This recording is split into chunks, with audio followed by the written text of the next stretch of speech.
Hey everyone, Eric Watson here, freelance writer, player of games, writer of words, recorder of videos, and tabletop role-playing aficionado. Welcome to my weekly behind-the-scenes DM-only live stream Crafting Annihilation, which I build, write, and prepare for our next session of Tomb of Annihilation. If you're playing characters Mannix, Kaless, Gillian, George, or Theron, this stream is not meant for you. It's the wrong day. Come back tomorrow. The rest of you, welcome. We stream our Tomb of Annihilation sessions live on YouTube every Friday evening. You can watch all of our D&D live series as well as reviews and Let's Plays on my YouTube page and read weekly session recaps at roguewatson.com. You can follow me on Twitter at roguewatson and join our official Discord discussion group. Invite link in the description below. If you'd like to support the channel, please check out patreon.com/roguewatson. Shoutouts to Platinum patrons Andrew, Richard, Joe, Will, Tiny Dancer, Nick, Andy, Chris, and Alberto.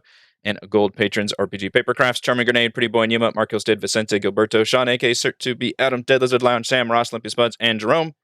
Thank you all very much for your support. Obviously, shoutouts to new patron Alberto. Welcome aboard. For our campaign, we use Roll20.net for streaming. I use Open Broadcaster software with Streamlabs. Apologies that I was slightly late. I've trying to get used to these summer hours in which the kid is home from school all the time. The wife's actually went back to work temporarily right now. She is going to be working from home in the future, but she's having to go to the office currently, all masked up and everything. But so I'm having to get her situated with all of her homeschooling, online learning, and me trying to do my thing. So many hats must I wear. All right. We're at level 3. Level 3. And I will, in the future, be splitting up these Crafting Annihilation videos. I'm going to shoot for doing 2 streams a week, which is a pretty big split for me because, again, I can't just manufacture time. Man, that'd be great. But I don't necessarily want to make that change before while Tomb of Annihilation is still going on, because we're in like the last 10% of this campaign, so it feels weird to kind of switch things up. But I think for the future, I'm going to be splitting up these. It won't be called Crafting Annihilation. It'll be called something else, obviously, for our next campaign. But it'll be split between a recap stream, and there was a good suggestion on the Discord that perhaps I could get like a player or two to jump on as like a guest, so we could kind of discuss, what the events that just happened. I haven't locked down what kind of time frame that would be. If it would be like just later that evening, which would greatly limit who could all join in, because typically we're going to bed after we stream because we're going till like midnight on Friday, or maybe like Saturday morning or something. It'd be nicer to have like the recap part be closer to the D&D show, and then we could split up and have the Thursday stream be just actual prepping for the next session. So I do want to do that for our for the next campaign. But for now, talk a little bit about what happened before, which was pretty much dominated by one, the damn slod, which my players would not leave well enough alone, and 2, the Yaka, the Golden Skull, which was kind of amazing. Hello, Infernus, Lumpy, Adam, Arno, Juicy. I'm so glad you caught up. That's amazing. That's so much content. That's so much content. Good content, I think, if I do say so myself. Jerome, Alberto. Shout outs to new patron Alberto. Sean, good to see you. Guest star would be super sweet. Yes, I agree. I think that'd be cool. Especially if I can get like different folks to come in and we can just kind of chat about it. Again, I would have to work out the time. One of the most difficult things is just trying to nail down a time where people can get together and chat. But if we're just splitting up like a recap episode, then I don't think it would be that long. Because I do basically both right now, and I was doing it an hour. Now it's starting to be more like 90 minutes. But I think we could do both episodes, would definitely be under an hour. So I think that would help immensely. And some recaps would be just like talking about a big combat session. So some of them wouldn't be that big at all. So yeah, the Slod and the Skull, which is, if I were coming up with more clever names for our episodes, which I kind of did a little bit during Storm King's Thunder, I played around with the title, because I didn't a lot of times know the name of a dungeon or something. I mean, I talk to Chris all the time, so I could get that information from him. But a lot of times I would name it something, some kind of different, like Blood on the Snow for when we got attacked by Yetis in the Storm King's Thunder campaign. Spoiler, I guess. And here I don't really do that. I just kind of name them more organizations. So it'll be like, Fane of the Night Serpent Part 2 or, Omu Part 7 or something. So not the most clever names, but I figure for people trying to figure out when does this take place, that actually makes a lot more sense for organizing episodes. And I usually include a subtitle, but, a subheading underneath that kind of describes what the episode was about. But if I were naming it, it would definitely be the Slot in the Skull. So the Golden Skull, I know a lot of folks were super happy to see Yaka come into play. Not too surprised that it did, because we anticipated that the players would end up going down. Interestingly enough, they didn't even try to go back to that spiral staircase. I'm not sure why. I think they kind of know that those plaques, those Serac clues, are very helpful and useful.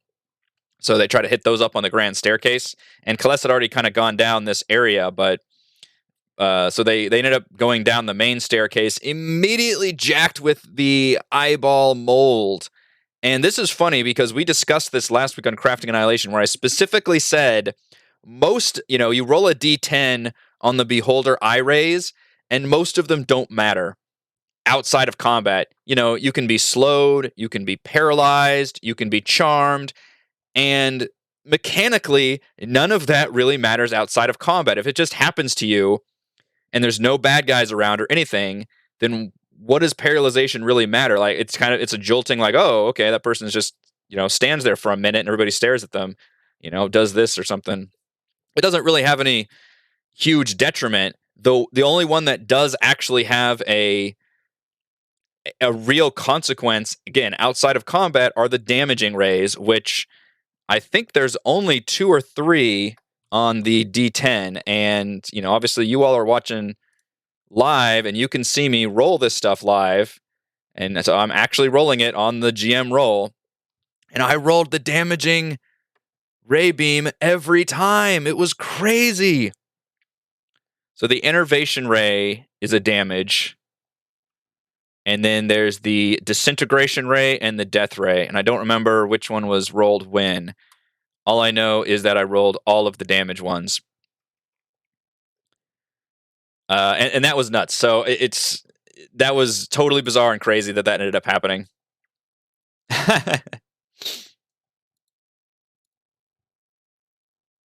I'm behind, aren't I? I'm talking about the Yaka skull. Why am I still talking about the skull? I'm an episode behind. That happened 2 episodes ago. I'm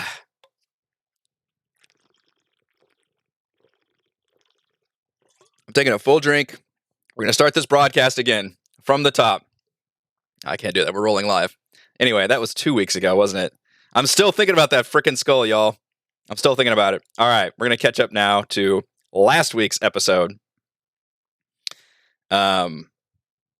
See, nobody...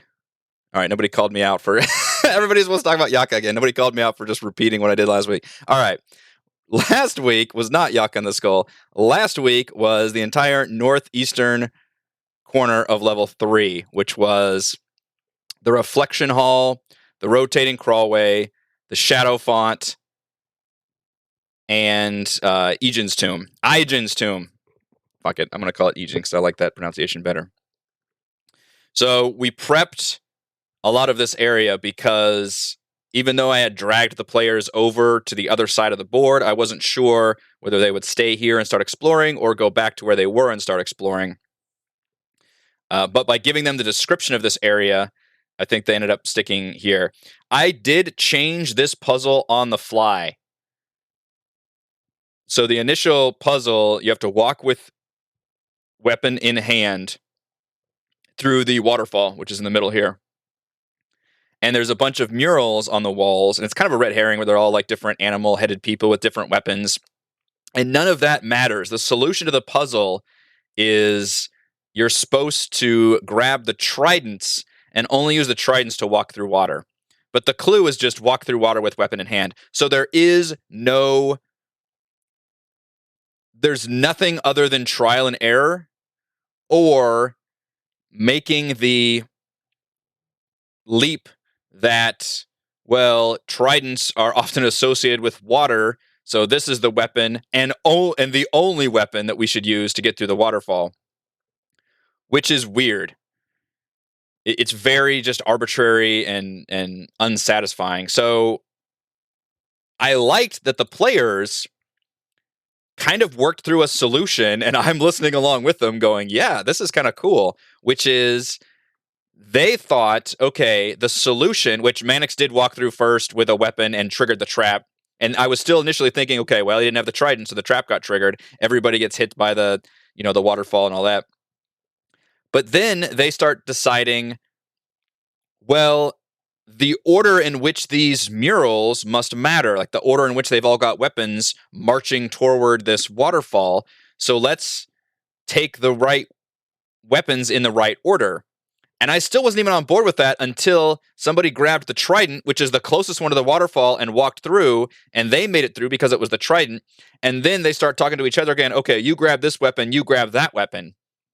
And now I'm thinking, okay, if I trigger this trap, then all of their plans just go to shit and they're back to confusion mode about how the hell did you make it through, but you didn't.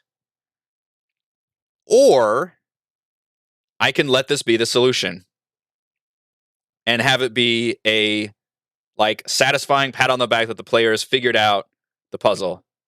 And that's what I did, because I think it's a lot more satisfying that way. And I frankly, I think that's a cooler solution anyway, that the one that the players actually decided on makes more sense. It's, paying attention to your surroundings. It's following the clues.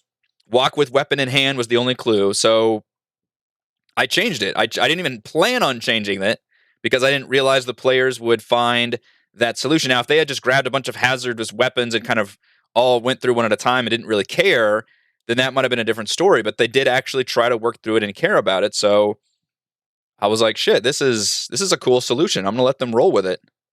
So I really enjoyed that.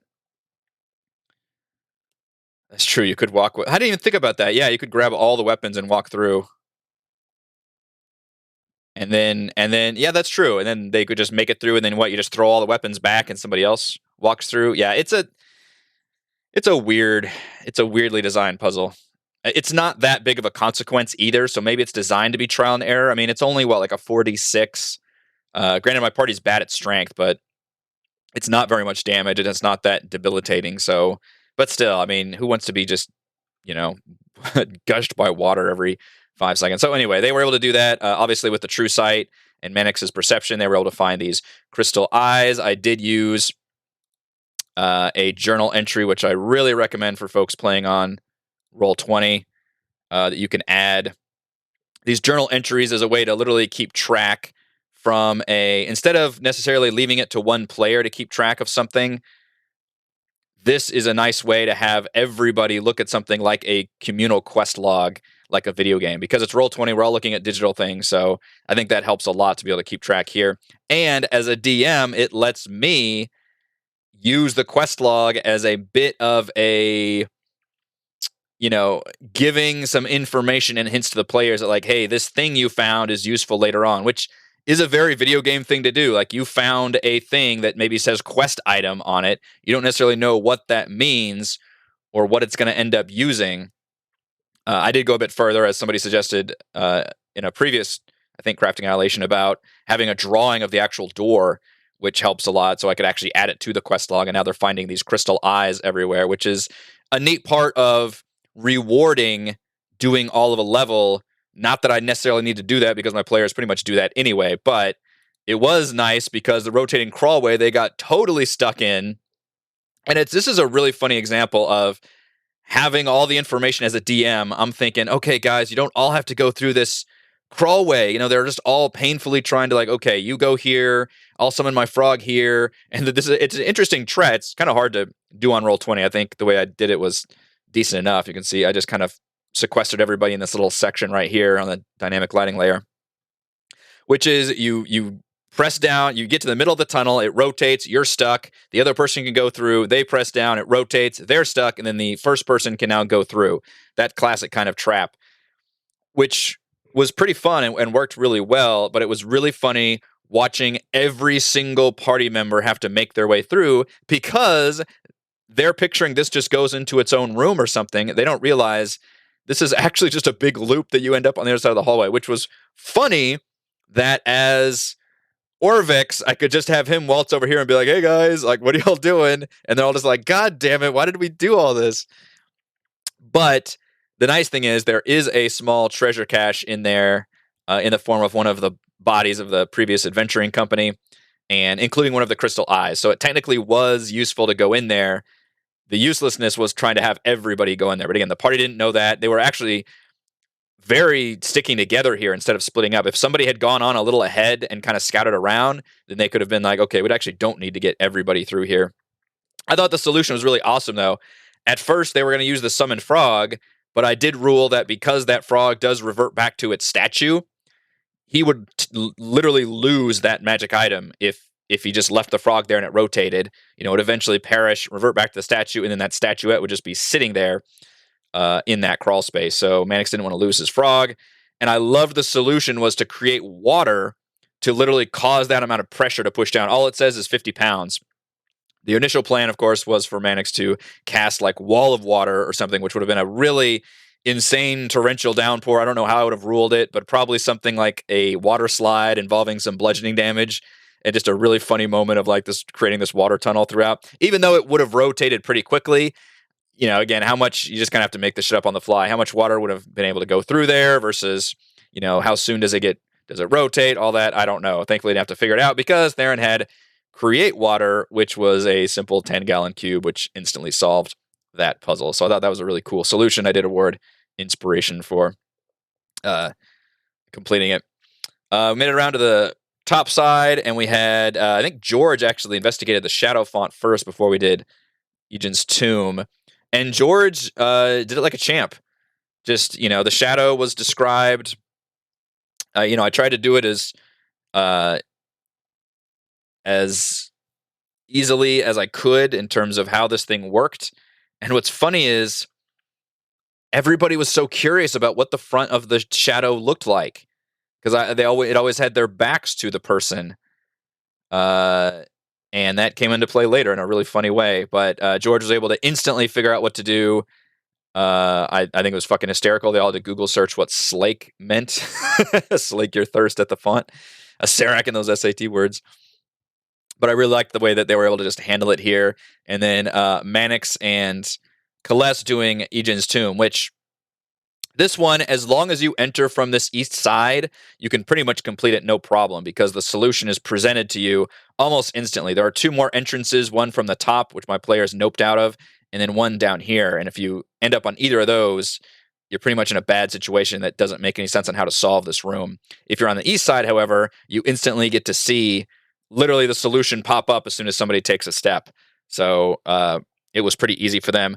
I did get rid of the, like, you can instantly telepathically communicate to the person in there. Like, that's a bridge too far. I mean, you're already showing them the exact solution. There's no puzzle or riddle. I thought it would have been great if instead of looking at, which if I had a little more prep time, maybe I should have done this. It would have been interesting. Instead of having it just flip between the different hieroglyphs, have it be this full story that was like the Legend of the Nine Gods type story. Like, Ejin escaped from the vulture and hid in the reeds and then avoided whatever. Just it doesn't have to be hard, but make it a little bit of a story or a riddle that the party has to solve. I didn't end up doing that, but in hindsight, I think that would have been a really cool, more satisfying thing to do. But the way it's set up, you'd have to change a lot because the whole thing is set up where a peephole looks through here and all that. I mean, maybe you could have the story be really small for some reason. I don't know. I think a story would have been a little more interesting, or a riddle or something other than just showing you literally the path to take. There was an interesting moment where I didn't know what to do, which is, where is this part? Chapter 5, hieroglyphic floor handout. So in two different areas, there are two different floor tiles that the person can step on. I believe it goes, vulture, snake, door, reed, and then scarab. And there's two exact scarab tiles here. And they were even contemplating like, okay, we don't know which one to use. And as the DM, I'm thinking, I don't know which one to use. Like, this is not in the book about like if it's a particular tile or not. So I was going to rule that it didn't matter which tile you were on, because as long as it's a scarab tile, and that's the next one that you touch. So you could have gone to either scarab tile, and then the next one was a scepter. And if you notice, both of them had scepters you could go to. So it didn't even screw you over there. And both of them have feet to go to after that, and then an urn. So you can technically go multiple paths. You could have either gone this way or this way, and that's how I would have ruled it. As long as you don't try to, backtrack or skip or get on another one, like as long as you go on that one picture tile correctly, then I wasn't going to punish somebody for arbitrarily deciding like, oh no, it should have been this one and not that one. Like that's terrible, especially with how damaging this trap was. So they were a little bit panicky. I kind of let them be panicky just because I didn't have any way to tell them not to be, and I thought it's kind of fun to let your players panic a little bit. And as a DM, there was really no consequence here to choosing either one, so that's something I'll reveal right now.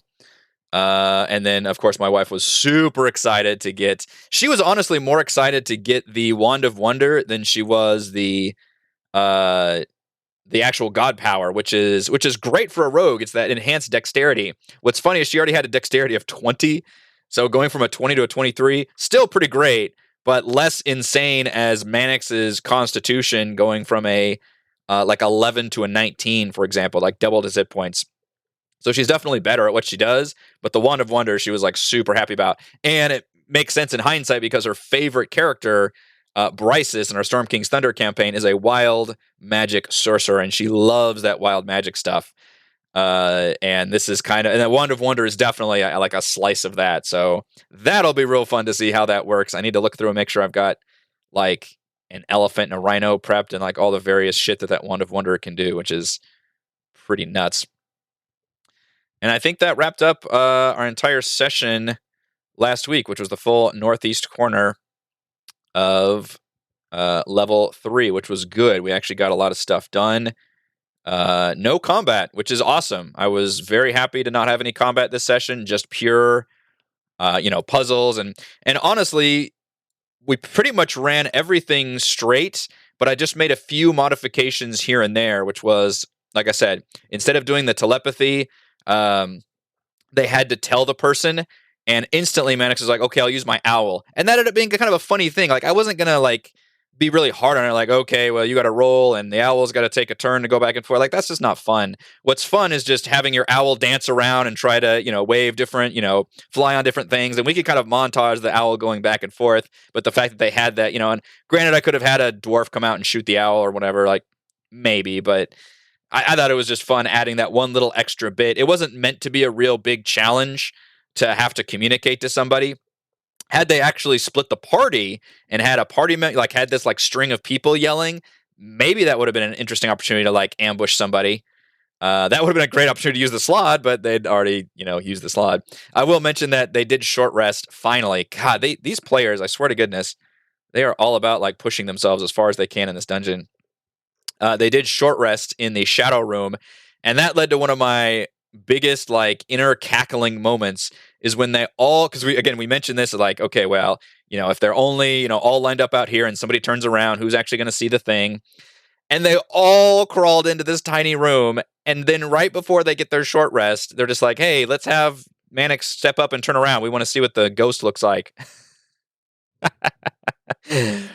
And they did, and I described its horrifying visage, and everybody has to roll the wisdom saving throw, and I'm going, holy shit, this is going to be nuts. That has the potential to down everybody in the room except for the person turning around, which is Mannix. Instead, they all made the wisdom save. I was elated and crushed in the same moment.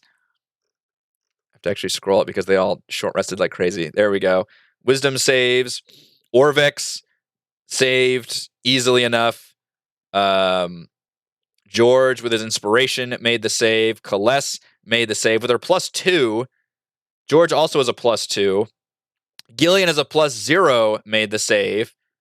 Theron, of course, with his +9. Like, wisdom is not a huge advantage for my party, and they all made the save against which that led to another really funny joke, which was A, we're all tired. We've seen some shit before. This doesn't bother us. And B, we've all seen Mannix fucked up. Like, that doesn't look anything different, which that was actually really funny. So just kind of a funny little moment where I thought like, oh shit, at the very end, everybody's going to suddenly take. It's not even that you take damage; you straight up drop to 0 hit points. Which at that point, I guess technically you have to roll death saves, but we're not in combat, so it's a question of like, well, how many people are going to drop down versus not, and then do I have to worry about death saves, or can we assume that like Mannix can stabilize everybody in a round? I don't know how you would work out the details of that. It really would depend on how many people drop down. At the very least, they would have to be rolling for that for the lasting injury table just by hitting 0, and obviously that's a lot more hit points you have to roll to recover. So that was a funny moment. All right, so now we get to prep the rest of level 3, and I'm hoping we can get quite a bit done here. I'm going to catch up on the chat for a second.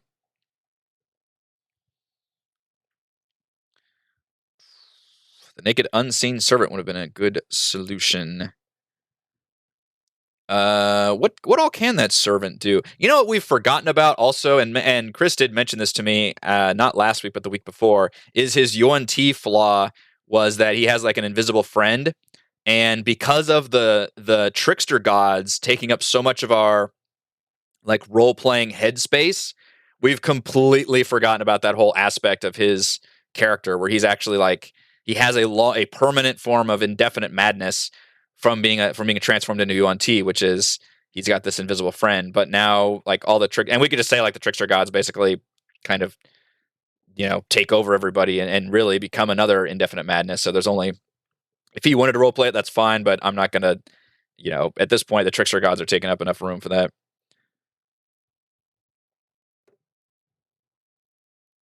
An exotic language could have been translated by the people. Oh yeah, that was a good solution. I nearly died in this room. Which room, Juicy? Trigger the trap. Was that Egan's tomb? So the only way I can see somebody failing it is if you didn't go in the east side, and I guess nobody looked through that peephole, like if it wasn't explained to you or something. I can definitely see that if you enter through a different area, then you would have no clue how to go about this.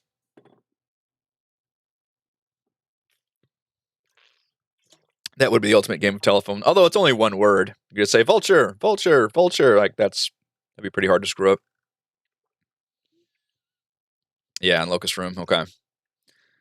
Yeah, so we need to prep the rest of level 3, and right before we ended, we saw that it sounds like they want to go through this crawl space down here, because even though I'm probably going to have to prep everything, and in fact, I believe I did prep like 2 weeks ago these 2 areas, which if you notice, I did make one change. One of the bodies is supposed to have 2 crystal keys, and I only put 1 crystal key in that loot. And I was going to move another one to this room with the boar's head. That's the Veils of Fear, which is a really horror, creepy room. Because that room otherwise does not have very much going on in it. I think you can get like some jewels, but I thought it would help. It kind of like the rotating crawlway, where it's like makes it less of a bullshit room, where it's just a complete trap, but there is actually like loot in there. I guess you don't have to make every room loot. Some of it is like this, the rotating drum is just a traversal room. That's just getting from one point to another. But I was going to put one of the crystal keys in here, which means they've got 5 right now.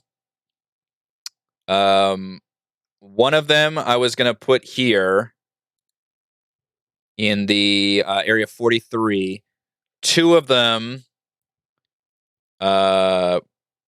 would be still here in the Golem Pit. And then the last 2 are in the Winds of Pandemonium room, which is the Gargoyle. So the bummer is they're basically headed towards the door, and they're almost going to have all the keys they need. I guess it depends on which way they go here. If they end up going through the rotating drum room and then to the Golem Pit and solve that puzzle, they'll have 7 keys, and then they can finally see the door. I should make a better door here. I never change out the doors. Then they'll actually see the door and be like, okay, we need, however many more keys to get in here. Because they have not found the skeleton key yet, because I was going to put the skeleton key in this door. So let's see. We need to prep area number 30, which is, I think it's just like a serrated door in a crawl space. Iron barrier of a minotaur face. A 1-inch thick, sharp-edged iron. It's a guillotine. The holes that form the eyes are 2 inches wide. You can use spells such as Gaseous Form and Misty Step to move past the iron sheet. Any character who examines the barrier discovers that it slides up into the ceiling. Coiled springs provide resistance, and a successful DC 17 athletics check is needed to lift the sheet. If the check succeeds, a hidden latch locks the sheet in place, allowing creatures to crawl underneath it. And the barrier snaps down after a minute. So, you need an athletics check to lift it.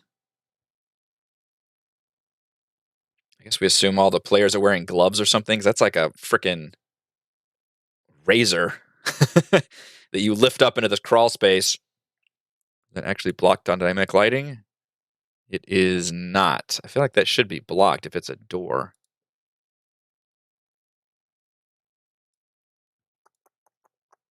I think I'm going to block that off. But let's do it to where they can see like a wall there.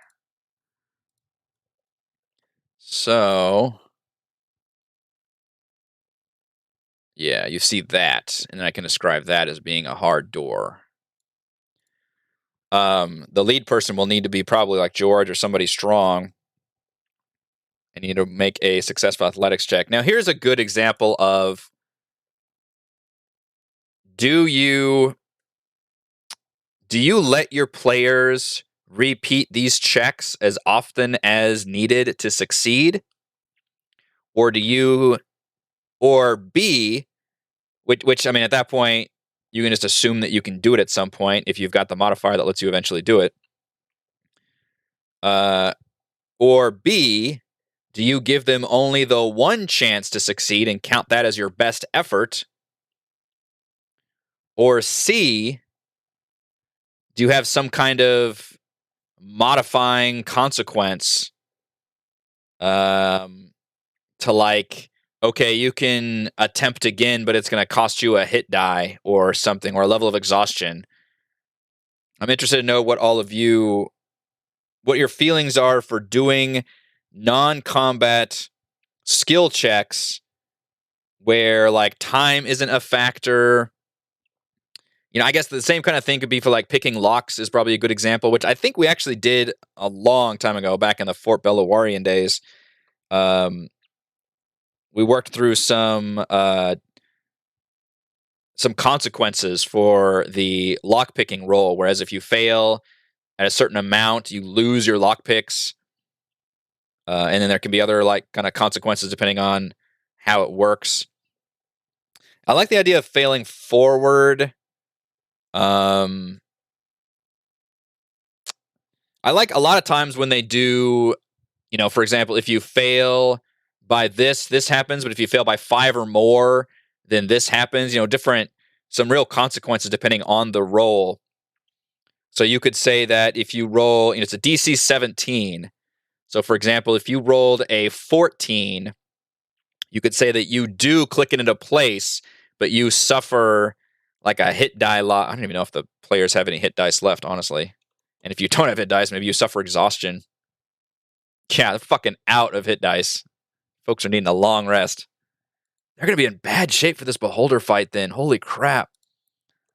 If I don't let them long rest before the Beholder fight, ooh, boy. Oh, Kless, you could have rolled hit dice. But they haven't used very many spells, so they don't need a long rest before that. They can long rest after the Beholder fight. They still have a ton of spells. So for example, yeah, and then if you make the roll, then you succeed and nothing happens. But if you fail by 5 or more, then maybe you can suffer the consequence and nothing happens. So you would have to make that check again, knowing that you could keep suffering those consequences. I mean, yeah, each one could take time, but I don't really have That's such an esoteric thing, and it really depends on the dungeon and the setting. Like right now, time isn't a huge factor. I mean, yeah, I can have withers or tomb dwarves like come attack them, but honestly, I'm enjoying the non-combat reprieve right now, and I don't see a reason to be uh, jacking with the players too much at this avenue. They're certainly taking enough damage. Multiple chance with consequences. Throwing a monster. Yeah, I'm less keen on throwing a monster. I like the idea of punishing them with hit dice or exhaustion. Exhaustion's pretty bad.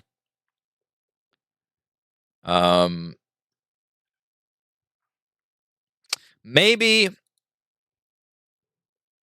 here's what I'm thinking. So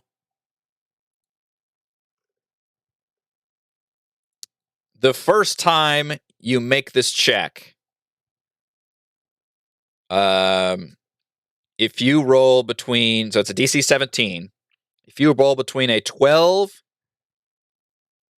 and a 16, no, it'd be between a 13 and a 16 because 5 or more would be 12.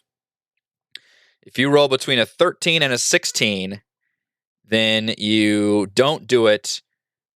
Nothing bad happens. If you roll a 11 or lower, you lose a hit die and nothing happens. If you roll a 17, you succeed. You can, if you fail, retry, but at that point, if you roll less than a 17, then I think the same consequence applies. That makes sense. I'm just kind of making these rules up on the fly, but I feel like there needs to be something other than, well, I'm just going to try it again. I'm going to try it again, you know? And it also feels weird that if somebody rolls like a 2, then they're just like, oh, that was a shitty roll. Like, I need to try that again. I'm like, no, that was your best effort. And they're like, that wasn't my best effort. I rolled a 2. You know, that kind of thing doesn't sit well with me either. There's no consequence, then no roll is even needed. You cut me deep, Kilter, but you also make a lot of sense. But the problem is, it's written in the book like that, too. It's just like, it's a DC 17 athletics check. And then, like, well, what happens if you don't roll? Then you just don't open it, I guess. If you don't open it, then that person can't try again. I like the idea of letting somebody try again, but there is a consequence, I think. In fact, you could even say you're going to try again, but it's going to cost you even if you succeed. It's like a push your luck mechanic at that point, which a lot of other RPGs have that kind of system. Instead of inspiration, they'll have like resolve points or something that you can use, which kind of work like either advantage or just like a try again. Face of a snarling minotaur is etched to a sheet of iron that bisects the crawlway.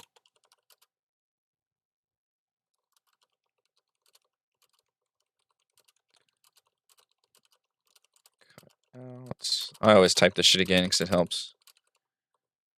Beyond which tunnel continues onward.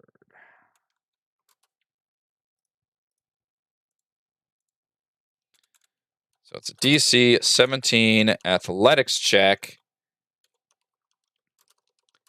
to essentially grab the thing and pull it up while in the crawl space, which I'm surprised is not like disadvantage or something, because that seems pretty hard to try and do anything in that crawl space.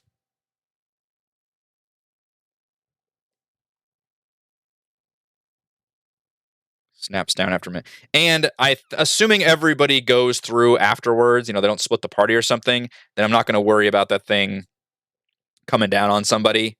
But if they do wait a while and split the party for whatever reason, then it will come down and they'll have to redo it, which if somebody gets caught underneath, it's a freaking DC 15 dexterity saving throw, or they take 8d10 slashing damage. And if they're reduced to 0 hit points, they are chopped in half. That makes sense. You would be chopped in half. Or decapitated or something. Let's check to shove the iron sheet to place above. Level of exhaustion. If there's a potential to split the party there. If they fail, it jams. So it like, well, if it jams, then it's stuck up, I guess. They burn. They burn. Howl, I did run the pirate encounter. If you're talking about the Jahaka Anchorage whole thing, yeah, that was a whole series of encounters. Honestly, I ran all 3 pirate encounters. In fact, one of them on the high seas, or I guess 2 of them while they were on a ship, and then one of them in Jahaka Anchorage itself, which was one of the bigger fights that we had in our entire campaign. Because nobody knows how hard a gladiator is until they're fighting it. So I don't know why I'm spending so much time, but I mean, this kind of stuff does matter. Would Theron be cut in half? What with the skeleton? How much is he like Wolverine? That's a funny mention. It's an adamantine barrier instead of an iron barrier. That is a friggin' edge case, but that would be pretty funny if if all that happened and the player brought that up. Yeah, I may have to rule something. That'd be pretty funny. Orvex could be cut in half. Poor Orvex. All right, so we're thinking if you roll between a 13 and 16, nothing happens. Like you just don't have enough strength to lift it up. You just don't do anything. Nothing happens. Roll 12 or roll 12 or less. Then nothing happens, and you lose a hit die. And if you don't have a hit die to lose, which by hit die I mean literally the dice you roll to regain hit points on a short rest. If you don't have a hit dice to lose, then you lose exhaustion. Or sorry, gain a point of exhaustion. Exhaustion is something you gain. It is a mounting affliction. And then, so that's the rule right now. And then it becomes a rule of, do you want to let somebody retry? And if so, then I think you have to say that if you're going to retry, then anything less than 17 results in the losing hit die or exhaustion. Orvex got dunked. I'm surprised he's still alive. The party keeps like shitting on him and telling him to go, get killed. And I'm waiting for it. Like at some point, something's going to happen and he's going to die. At whatever AoE effect, I don't know what it's going to be, but he did take some. If you noticed, he did take some damage from the reflection hall. He still had his temporary hit points from the fountain. He's only got 20 some hit points, but he had 11 temporary hit points from the fountain a couple sessions ago, and I totally took that off when he got damaged from the reflected hall. The party hasn't even used Orvex. They don't. It's a funny history between him and Kales. They just all kind of hate him. He just kind of wants to hang around. He's that. I was gonna say he's that friend. But he's not even a friend. He's just a dude that hangs around with them. He's kind of like Zach Galifianakis in The Hangover, I guess, because he wasn't actually part of their friends. I think he was one of the characters is like future brother-in-law or something. Good movie, The Hangover. The original, the sequels, not so much. R.I.P. Orvex. Then the lock jams if they fail. Yeah, so if you try again, it's not really a lock, but I can see what you're saying. You kind of like jack up the springs or something to where you can't even get through. They are jerks to NPCs. I agree, Lumpy. I agree. I do my best with NPCs. What was the last NPC that this party didn't treat like complete garbage? I'll wait. Azaka, I think. They were decent to Azaka. That's about the only one I can think of. I think, I guess they rescued the one woman from Dungrunglung and brought her back to her people and helped them out. And then Cody, the little slave boy from Fane of the Night Serpent. They became infatuated with him. That's about all I can think of. But yeah, the odds of my party liking an NPC, even if that NPC is nothing but nice to them, if you ask me, is I am well aware of this factor. They all tend to play like I say Suicide Squad, but like Renegade Shepard in Mass Effect, where it's just like they're all, you know, kind of anti-hero, snarky badasses. Nobody's like the good. We need like the Captain America character that's like the actual like nice person. I kind of lack that character in my group. And Chris did mention that to me weeks ago, where he was like, "Man, I feel like I've only played assholes lately." And of course, I made a joke about that. But and even in his Pathfinder character from way back, way before I had my own channel doing stuff, he played kind of an asshole in that one too. He's like a gnome gambler. The guy with the Roka. Yeah, Roka, which is the actual character I played when my wife DM'd that one special. That's true. They weren't particularly friendly to him, but they were like cordial at least. And I guess like the pirate, or not the pirate, the captain of the actual Brazen Pegasus, they were decently nice to her. Captain Ordame. Hey, Princess. You getting hungry? All right. Give me a few more and then we'll be fixing lunch. Yes, you can. I've only covered one room. And it's not even a room, it's a crawlway. All right, so they get to 38B, and I am fully... They did short rest, but that means it's only been an hour. So I'm thinking that Withers, which they killed Withers. I'm using quote hands. I don't know if you can see. There we go. My quote hands killed Withers. I don't think that the Tomb Dwarves would have replaced this Tomb Guardian that quickly. In fact, I think it actually mentions what the time frame is there. 38, which I think is so freaking funny still, that out of all these magical traps in this magical world, that this one room just happens to have a dude with his hand on a lever to be able to start it up. And it happens to be one that the PCs can actually, kill that dude and then thus not be involved in the trap. Where is it? I know it says here somewhere, doesn't it? Tomb Guardian, the window, the iron lever, revolving drum. Does it not? It says that he replaced that Tomb Guardian at some point. Maybe there's a different one I was thinking of. I can at least describe the room when they get to it.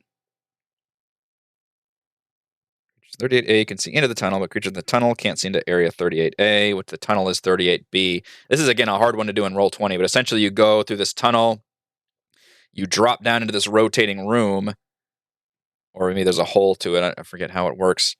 And then as soon as that happens, this Flesh Golem pushes the lever, and you end up going to this rotating room, which is just a hilarious bad thing of taking damage every round, and then something happens, like flame jets shoot out, or some. And the party even saw this, because I believe Kaless killed the Tomb Guardian and then pushed the lever just to see what would happen. And I am more than willing to make this a reward for the players taking out that Tomb Guardian 2 sessions ago, to where they can enter into this drum and nothing happens. Which I believe means the door is unlocked, because it only seals when the actual lever gets pulled. So that's going to be a complete non-room, but that'll be a neat thing to describe. Like, this is the room that you all saw through the window, and you saw what happened when the lever gets pulled. You can't, it's a two-way mirror, so you can't see if there's anybody on their side. So maybe that would be a funny, risky thing. It's like, oh no, is there somebody else there? But I'm 95% leaning towards having that Tomb Guardian still be dead, because that was a thing that they decided to do. They saw the Tomb Guardian first, like 3 sessions ago, and then 2 sessions ago, she actually crawled through the stairway, saw him again, and then made the choice to, like, we're gonna take this thing out. And so I think that should be the reward, is that 38C becomes essentially a non-trap. Which means they can enter room 39 or go to 37. Which, where does that crawl space end up at? A crawlway is set into the northwest corner at the same height as the balconies and floating platforms. That's interesting. So it's in the air. There's just a hole in the air.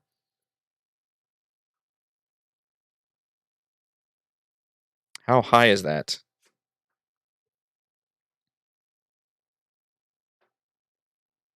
I'm reading the description right now. It doesn't actually say. Floating platforms are 10 feet diameter and hover between 6 and 12 feet apart. 60 feet. They float at the same level as the balconies, 15 feet below the ceiling and 60 feet above the pit floor. The slot is in the lever room. Honestly, I think we're done with the slot. Like, that slot was a monkey on my back in terms of forcing the players to do things and kind of take up a lot of time. It was fun while it lasted, but the party, like, we're laser focused on getting that thread done, whereas I wanted to kind of keep that thing in my back pocket for future use, but it was to where, like, George would not leave it alone, which in a way is kind of good, sound tactical strategy. Like, you don't want to leave that thing out there doing that. You want to hunt it down. So, and honestly, I thought the whole resolution with the skull and the slot and was really pretty clever and fun. So I don't see using the slot anymore, but that'd be a funny joke. And again, part of the epilogue will be the slot, like, and the skull becoming a thing in our future campaigns. Perhaps that'd be pretty funny. So 60 feet above that. So it's gonna be real hard. You can see the room from here, but I'll have to describe it that this thing, you end up in a crawl space that ends in a cliff 60 feet above this pit, and only 5 feet over is the balcony. Would you let people jump from what I think is a 3-foot wide crawl space? That's how we've established a lot of these crawl spaces. We've established that it's something that's really tight. It's like an air duct. You can't move around really very well in there, which is why I find it weird that you can shove that thing out, but whatever. I don't know if I would let people be able to jump unless they had some other means. I mean, obviously, if I let Celeste do some kind of acrobatics check, she's going to nail it. I guess if you pulled that classic video game Assassin's Creed move where you're crawling through and then you kind of flip around and hang on there with your super powerful fingertips, or Uncharted, I guess, does all that too. And then maybe you could kind of parkour vault off of the wall, but there would definitely be dexterity checks for that, which some players could make and others not so much. I mean, the funny thing is you all end up at the same spot anyway. But again, the players don't know that. They don't know that these rooms are connected or anything. That's the information I have as the DM. So I think I would let you go from, unless there's more information about it, from 38 B. There's 38B. Access tunnel. Doesn't mention anything about the actual, so I think I have to go to 37, actually look that up. 37 just says a crawlway is set into the northwest corner at the same height as the balconies and floating platforms. Another crawlway extends off the east balcony, which leads back to where the slot was. Probably not going to keep it there. I didn't allow jumping, and this room nearly killed my party. Interesting. It didn't seem that deadly when I was reading it, but there is a lever, and people got to pull that lever.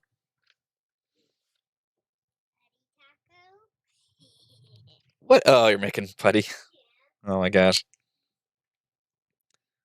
So I think I would allow a dexterity check, but it would be a pretty hard one to do. Like above a 15. Maybe even a 20. Now, somebody like Celeste is gonna get that done. But that's kind of the magic, is it's intriguing to allow players to split the party because some people are better at some skills than others. I think the danger here is that if you flip the switch and you're not on one of these floating platforms, is that what happens? Then the wind blows you away?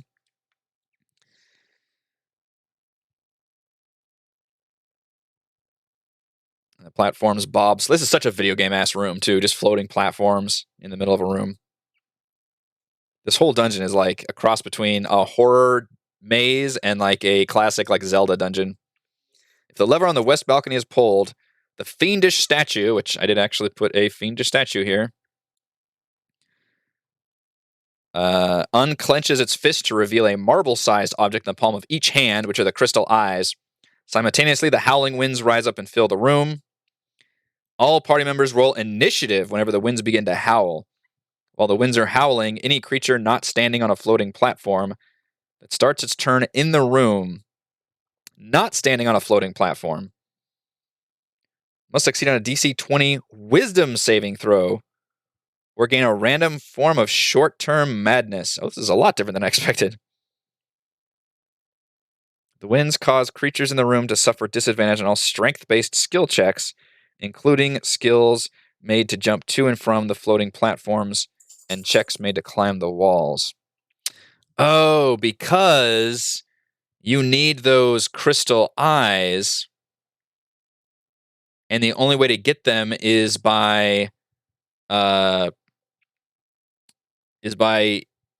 hitting that lever and thus activating the trap of this room. That's interesting. So the players are going to freak out initially because they don't know what's going to happen. But nothing happens unless the players decide to actually hit that lever. And then that's when these winds happen. And that's when the statue actually reveals that it's got those crystal eyes. I wonder if you could use like a mage hand or something to grab it from a distance, though. I mean, mage hand doesn't have... I think it's like got like a 30-foot range, though, right? Trying to preempt whatever ways the players have. So it doesn't actually like cause any strength saves, but it does mention that you have disadvantage and technically short-term madness. That could screw some folks up too, but only if they're not already on a platform, right?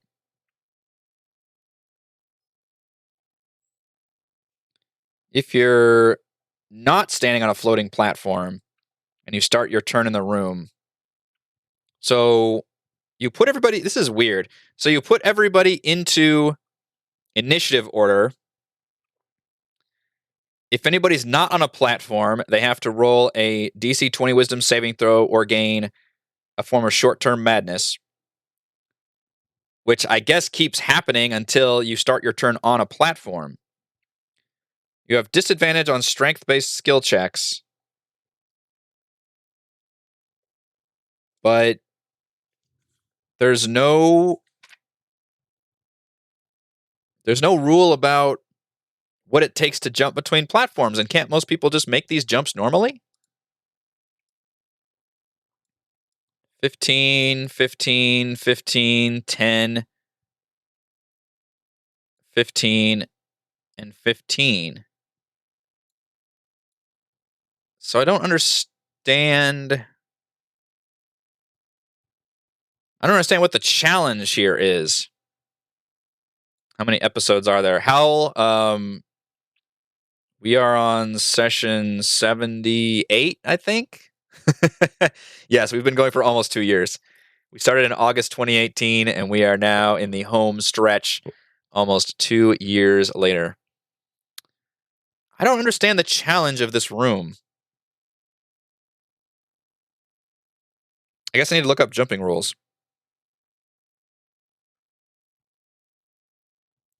Oh, is that the thing? Is you can't make a running jump here? Jump, jump for my love. If you move at least 10 feet on foot before the jump. I don't know. These things are 10 feet across. So technically you do have 10 feet. Yeah, there's no rules about that, Juicy, so I'm gonna have to figure some out. So you could, I think, allow a long jump.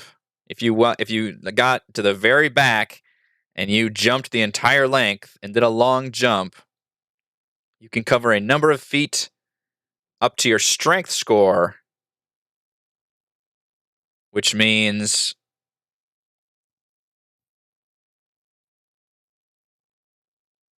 Okay, now I'm reading the rest of it. Which means anybody with a strength of 15 or more could make the jump. The height of the jump doesn't matter, such as a jump across a stream or a chasm. And that's true. It says they're all the same height. At your DM's option, you must succeed on a DC 10 strength check to clear a low obstacle, such as a hedge or low wall. If you land in difficult terrain.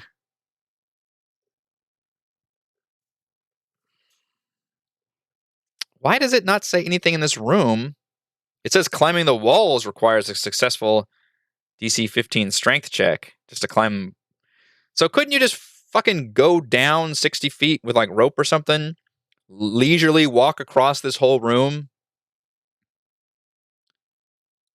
and then climb your ass up the wall?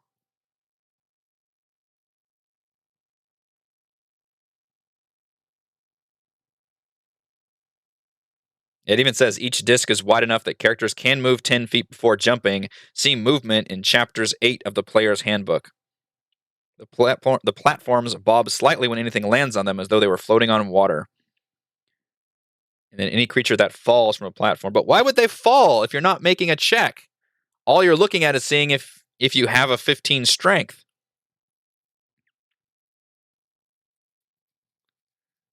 That's true. Strength is actually bad for my party. In fact, I believe you are right. I think George is the only one with a 15 strength check. Gillian's is tripled. Let's see. Mannix has a 0. He can make 10 feet. Kales can go 12 feet. Gillian can go 12 feet. George can go 18 feet. And Theron can go 10 feet. Yeah, they're pretty low on strength. Gillian's ring of jumping would, I think, triple that, though. So she can make the jump. That means she can go 36 feet with a jump. Like super heroic. Could probably cover 2 of those. Yeah, you could. Pretty impressive. So the question here is, does there need to be a check then? Because right now, the idea is you're going mad trying to cross the room. But only in the beginning. It says if you start your turn on a platform, then you don't have to make that check. It says any creature not standing on a floating platform. So maybe in the very beginning, you have the madness. I got the madness.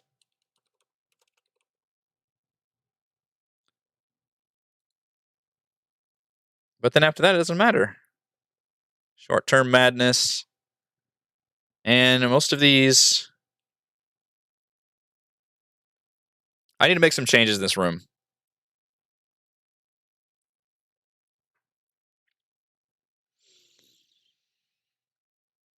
I think we need to make some changes.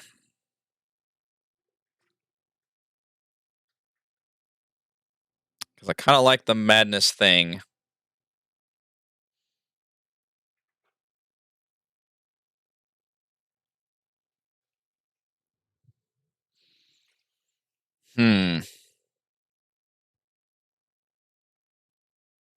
Yeah, and I guess... So are we making jump checks then? Because as per the rules and as per the book, there are no checks involved for jumping across this area. It's just all the rules ask is that you have that much strength. Not the spell.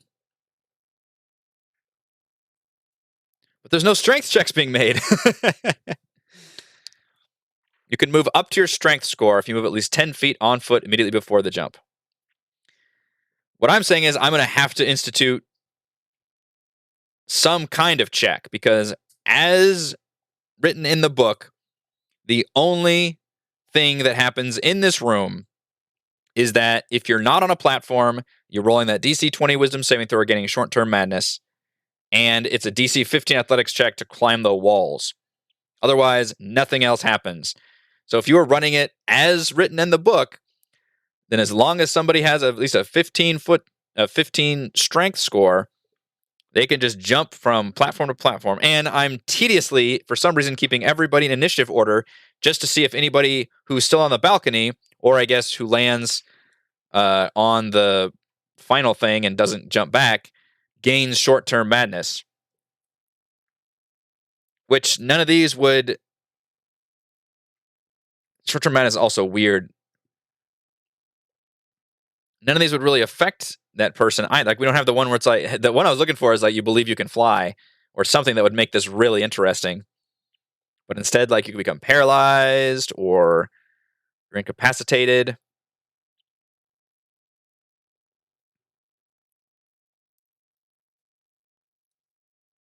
Implied. You know what? Rule books should not have things that are implied. They should spell things out.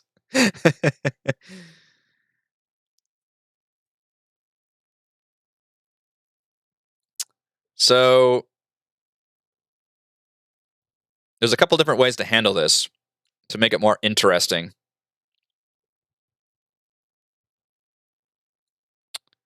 Um, yeah, varying heights. I was thinking about literally using the video game thing of when you step on a platform, it begins to drop.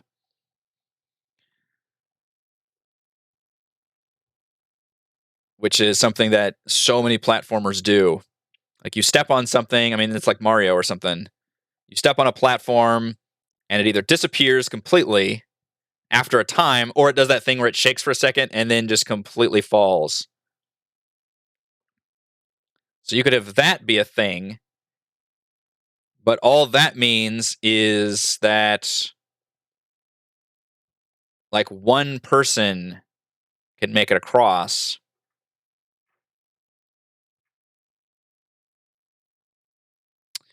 What if we made it where, here's another option. We use the difficult terrain rules because it says if you land in difficult terrain, you must succeed on a DC 10 dexterity check to land on your feet. Otherwise, you land prone. But I could change it where these things are. It says they're floating on water, but what if they were instead floating on like an imaginary pedestal or something, where it was like literally all kinds of crazy balance, where you had to really keep your balance on it? Well, that would fuck up your long jump too. Well, that would be a way to roll people to make you have to roll a athletics check for every single time. If the whole thing just did like, kind of like a seesaw motion, and then when you land, you got to do the same thing. You would have to make a. See, I don't want to go too far and make it too many checks though. If you make an athletics check to jump and then a dexterity acrobatics check to hang on. Wobble discs, yeah. More than 30 without dashing. Right, but again, there's no consequence. So you could rule that the winds is what's causing, like when the winds turn on, you can see these things start to wobble a little bit. And that would be a clue. And then as soon as somebody jumps on there, it wobbles around. And we have to roll a performance check to stay on your feet.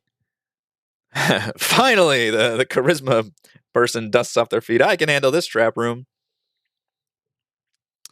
The bummer is, at that point, am I making it too many checks to cross every single disc? Because that means you have to make a long jump, a athletics check to get from one disc to another, and then also make a acrobatics check to hang on to that disc or go sliding off and plummeting. Which, what is 60 feet? That's just 66, right?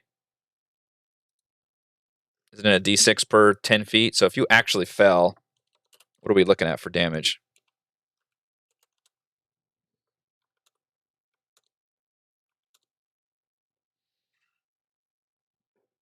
Average of like 20 damage or so. It's not catastrophic.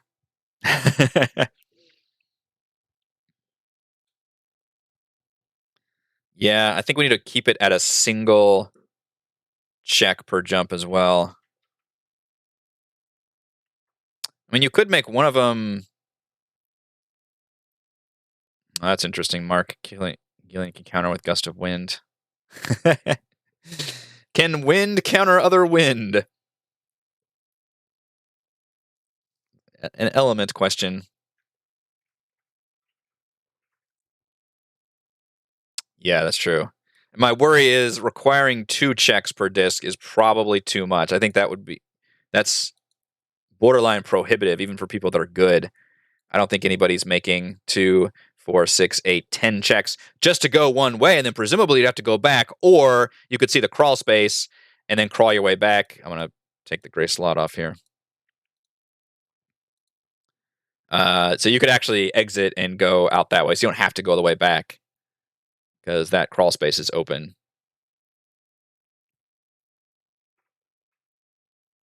I'm not expecting multiple people to traverse at one time. That would be crazy. That would make the seesaw thing really difficult. Or would it? Or would that be a clever solution if 2 people jump and they each land on balancing X? That'd be interesting. A madness tornado. Finally, a chance to use the madness tornado. Yeah, so I'm gonna have to make some adjustments to this room because I have some problems with it as written because it just doesn't seem to be any kind of actual consequence here. And do I want to keep the actual madness thing or no?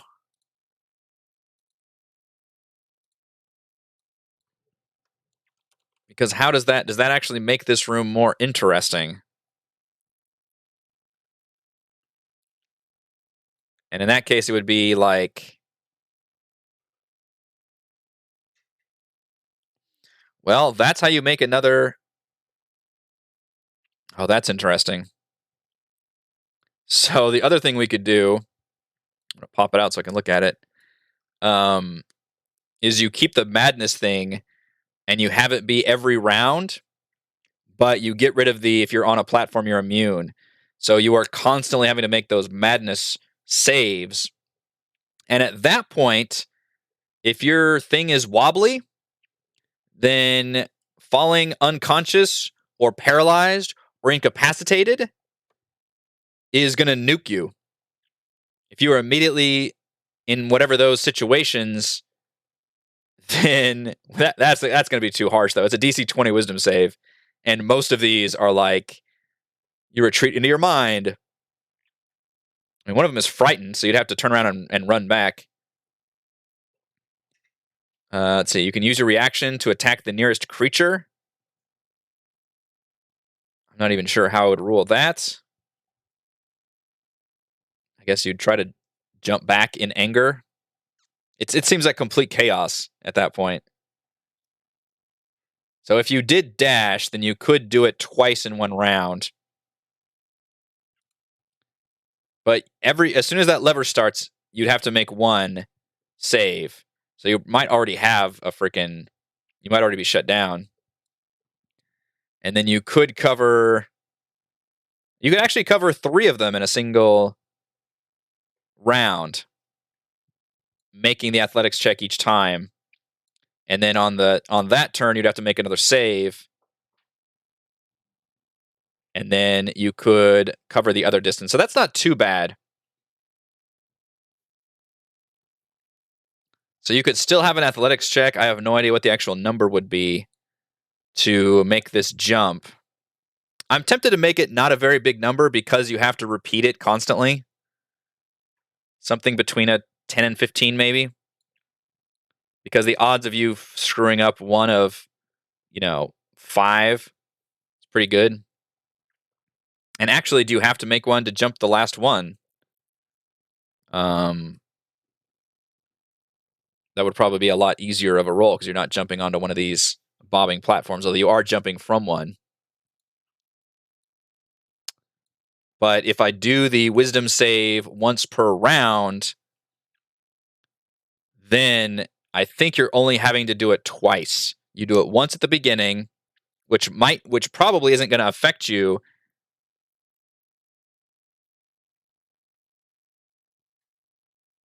Here's the other question. What if somebody were to just jump across, stand over here, and then the party pulls the lever?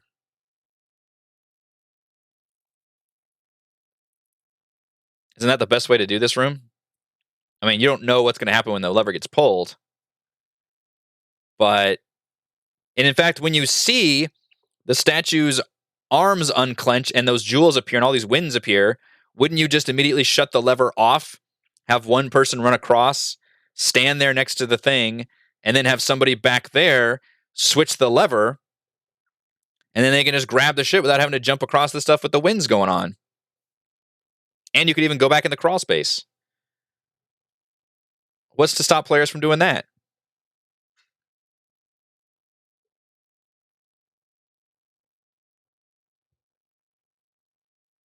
I don't think anything.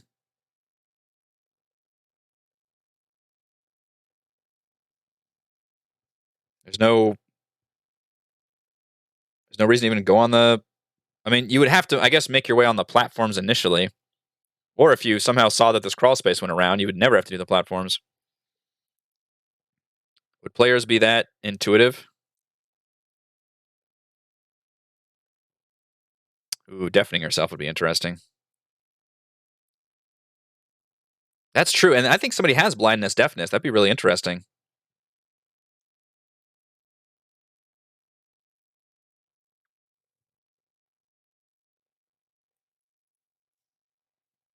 They sink. What does that mean? The level.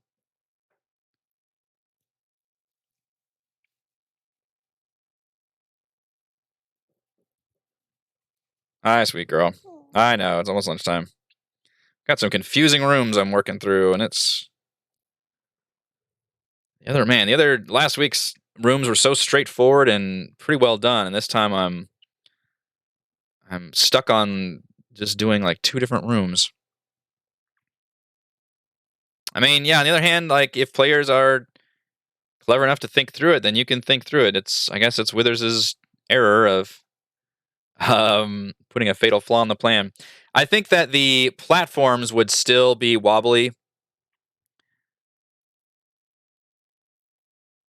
Oh.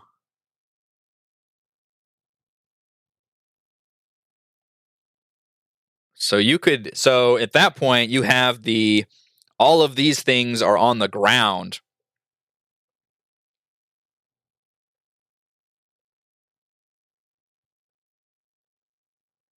That's not a bad idea. So unfortunately, I can't really do it in Roll20 because I can't really, well, unless I get really clever and copy and paste these things, or I could just keep these platforms on the ground and let people just see them.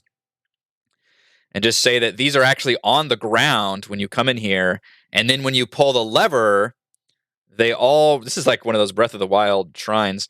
You pull the lever and then the winds start, and then all these platforms start going up and hovering, but they're all like unbalanced and crazy, and that would require the jumps and all that. So without that, but the solution could still be, well, you know what? I'm not going to allow them to fucking climb then. And just say that it's a sheer wall. Because I mean, why wouldn't you just, okay, we're going to climb our way down, walk over here, and then climb up, climb up the balcony with an athletic. Like, why can't we just do it that way? And I mean, at some point, the bad thing about D&D versus a video game is obviously a video game you can just have sheer walls, no climbing whatsoever. But in something like a D&D and RPG, the players are going to want to talk through these things, like, okay, well, can I use this equipment and these abilities and all these things to kind of break this game? And at a certain point, you kind of have to let that happen if the players are coming up with a smart enough to solution. And it's kind of more of a fault of the trap design than a fault of the game system. Magical darkness gets used quite a bit in this dungeon, though. All the devil mouths. But I do like the concept of having them on the ground first so that you cannot cross over, and have this balcony. You know what? Have this balcony stick out where it's like above everything. So, and the walls are just sheer walls. There would be no way to really climb unless you had some means of flight. And I don't think the players do. Mannix had a balloon pack, but he used it. I don't think, unless somebody else used a balloon pack, that'd be the only way they could do it. Which, if you use a finite, like a magic item, then I'm totally fine with you solving something that way. So I like that solution though. The things are on the floor first when they first see it. These are on the ground, and then when you flip the switch, the winds start howling, and I'm definitely going to play up the howling thing causing the madness. The things rise up.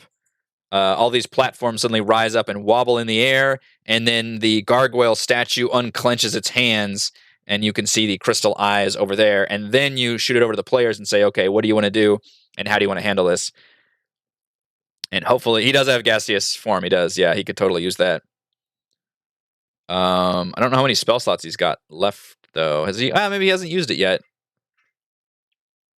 Oh, that's true.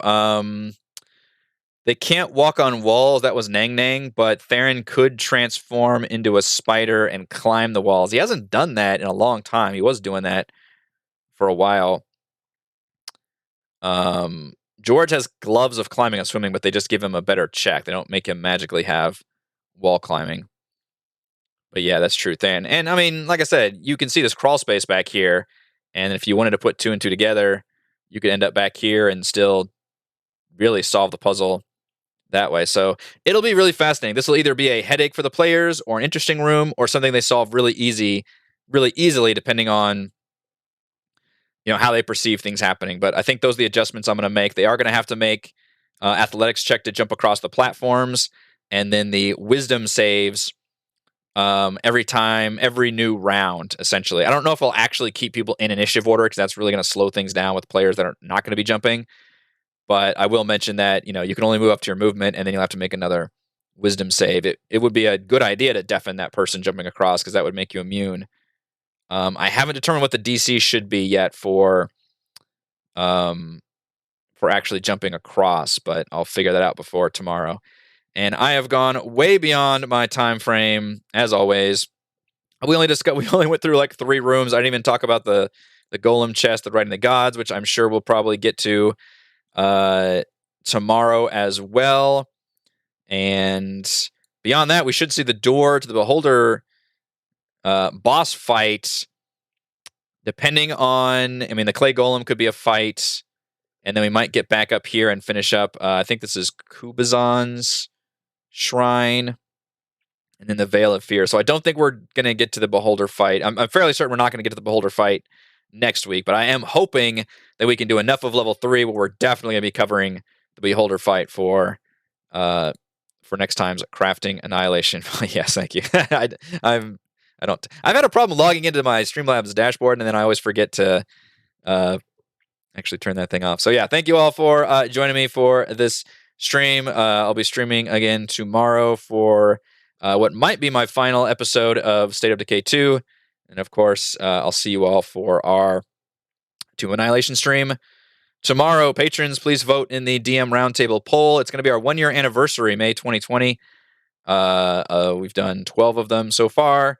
So I've got a fun topic planned for that. Instead of voting on the topic, we're voting on the best time slot, because I would like to get as many patrons as possible to join us. That'll be a lot of fun. For that, I'll see you all tomorrow. Stay safe